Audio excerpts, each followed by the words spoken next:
What's up, guys? It's John, and this is Project Thunderfuck.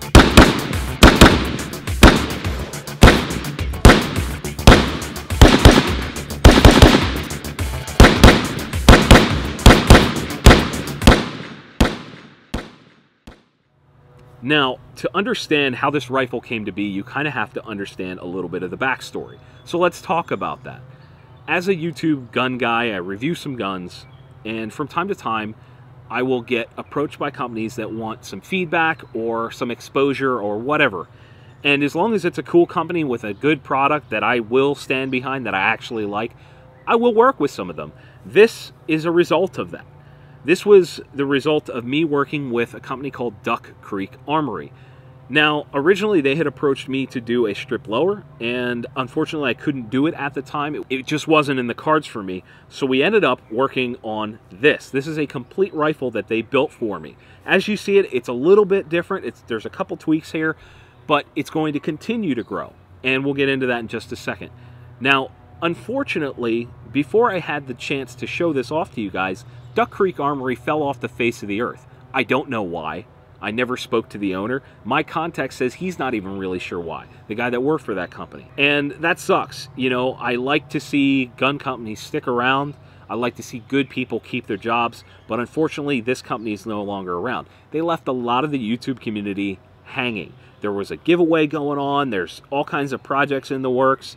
You know, people that help these people out, and then they just pull the plug and are nowhere to be found. So that's unfortunate. The benefit for me is that I got this just absolutely badass rifle out of it.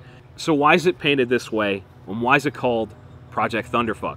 Okay, so in the process of coming up with this idea, I said to Joe, my contact, I said, I want to do something that's a little bit longer range setup, maybe a 20-inch barrel, and it's got to be some kind of camo or anodizing or whatever, and I also got a chance to pick my own serial number.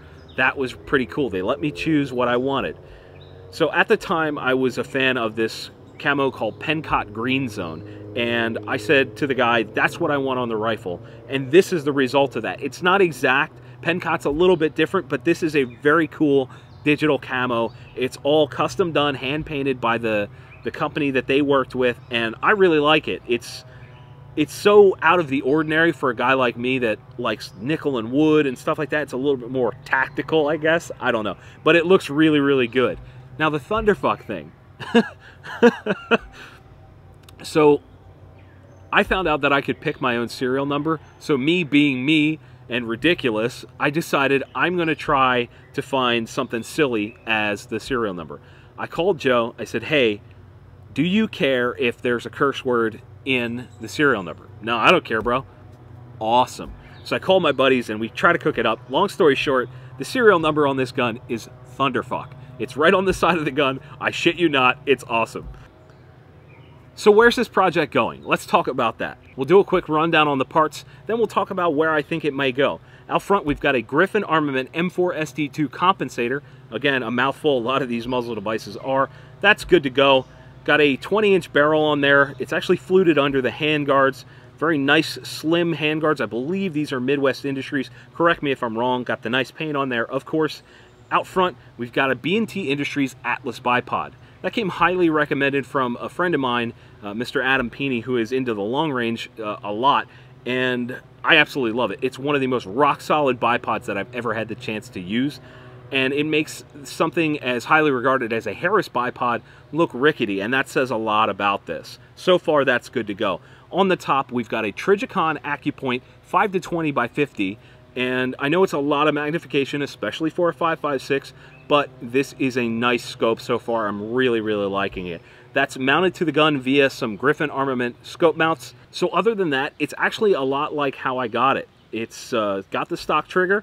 The buffer has actually been swapped out for a one I'm testing. All right, guys, so that's it. That is Project Thunderfuck. This is going to be a really exciting project. We're going to make it change over the time, and it's going to be a lot of fun. We're going to try out a bunch of different stuff. If you enjoyed this video, please give it that old thumbs up. I appreciate it. That helps me out a lot. If you haven't yet, consider subscribing. Why? Because it's free, and you get to come back and check out cool stuff like this.